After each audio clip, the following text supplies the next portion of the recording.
everyone, this is Moshe the Electric Israeli, and thank you for joining my channel. If you're new, please subscribe and help me change the world one electric car at a time. Thank you to all my patrons and supporters, and welcome back to my channel. Today I'm going to do a quite not long but a little long reflective video on my ownership of Tesla in the past 3.5 years. I first got the Tesla in October of 2018, and a lot happened since then. So let me take you a little bit to the journey of my Tesla experience. 150,000 miles later, it's been a great journey with actually 4 Teslas, 2 Model 3s and 2 Model Ys. Let me take you to the journey, and then I'll tell you what I think of this journey and what happened since there. Here it is. So in 2018, like I said, I picked up the Tesla Model 3 from the Springfield pickup center, service center in New Jersey. It was one of the greatest days of my life in terms of buying a car. It was a brand new rear-wheel drive, long range, 2018. They don't make them anymore. I took tremendous amount of trips with it to Florida several times, Quebec City, Washington DC. It was a great experience with the Tesla Model 3, the 2018. It did very well in the snow. It did very well in the cold, even though it was a rear-wheel drive, with the right tires, the 19-inch tires that, as you see, that I got. It was really a fantastic experience. However, I have to say, even though it was built very well, there were no gaps and no really major issues with the car. Over the wear and tear of the experience, things started to kind of break, and I'm going to detail them for you in a minute. But it's still as a car that I could have continued to drive until today.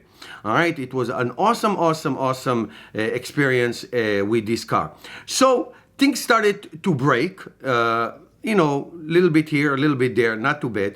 As you see, this is the repairman who came to my house to repair the column, okay, that thing that covers the column.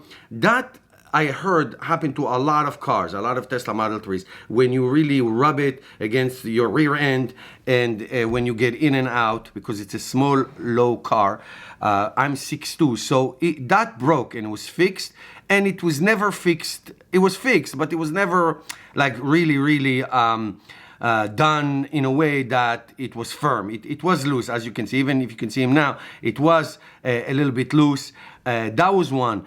We also had the charge board break a couple times, and then it was eventually replaced. But other than that, the car was built very well, and by my overuse, this is what happened. Then we got the Model Y, 2020 Model Y, that had a lot of issues. As you can see, sweat in the rear, lamp in the back. That was eventually replaced under warranty.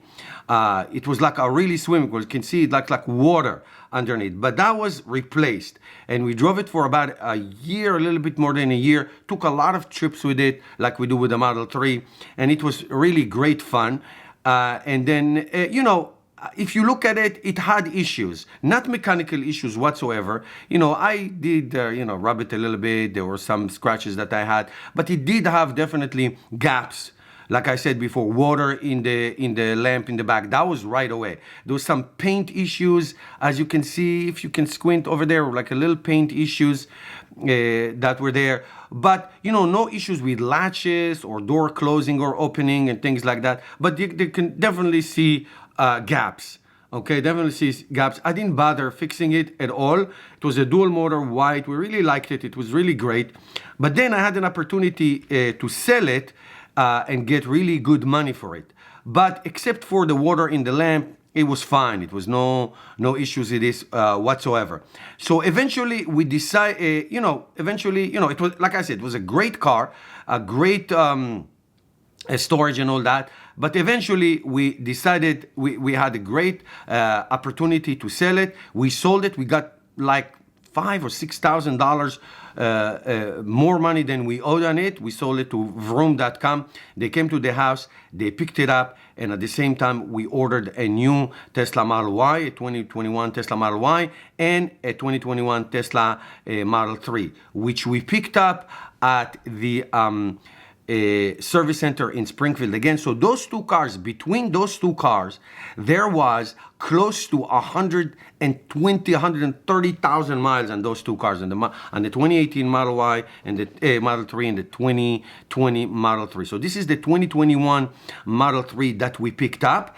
And I have to say, it was very good, no issues, except for one, which I'm going to go over in a minute. Okay? Then, maybe a month after that, we went again to the Springfield Center in New Jersey, and we picked up the Tesla Model Y. That one had a dent in the back. When it was delivered, it had a dent in the back, which took few months to fix. We did couple tire rotations already to the Model Y and to the Model 3 at the same time.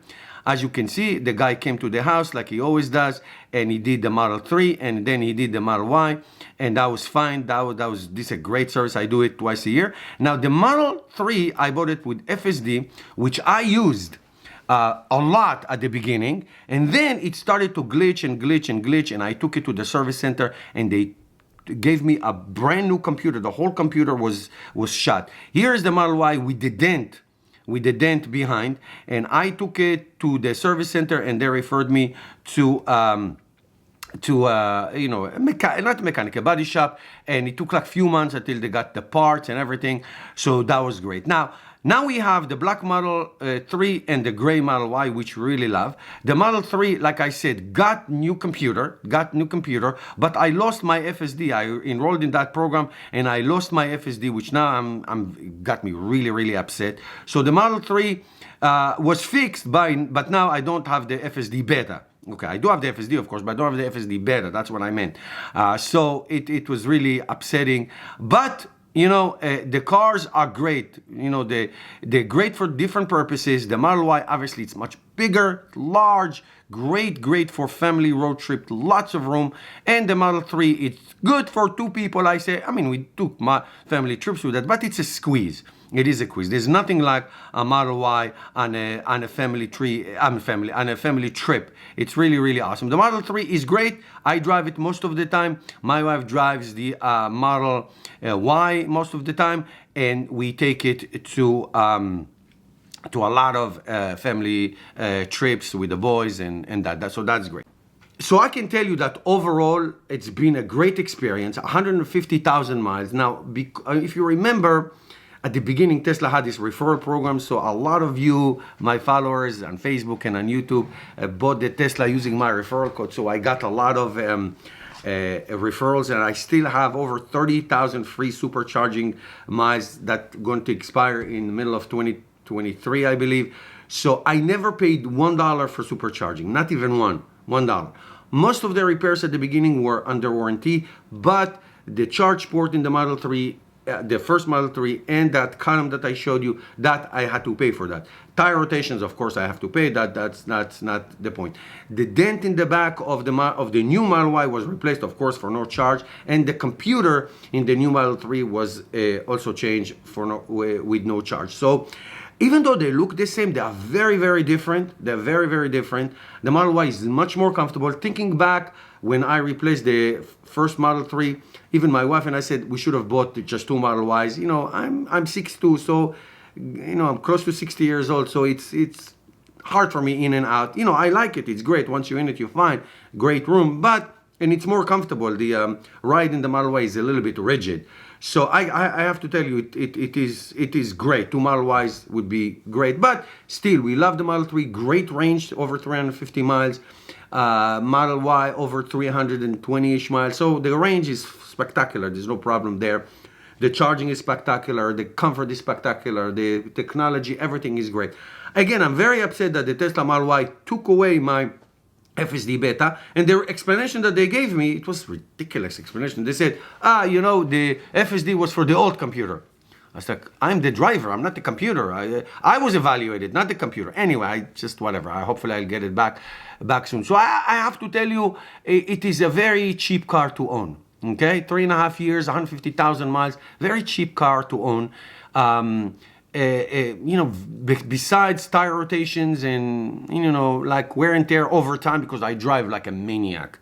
Not much to do. Not much. It's a very boring car to own, I have to tell you. The software updates are awesome, are amazing. Those are my favorite. The supercharging and the software upgrades, amazing. That's unbelievable. It's really, really great. So, we are planning to keep these cars, for a while. You never know with us. And hoping to get the Cybertruck one day. I don't think it will happen anytime soon, but that's another story for another time. I hope you enjoyed. If you have any questions about my ownership experience, please put it down below, and I will see you soon.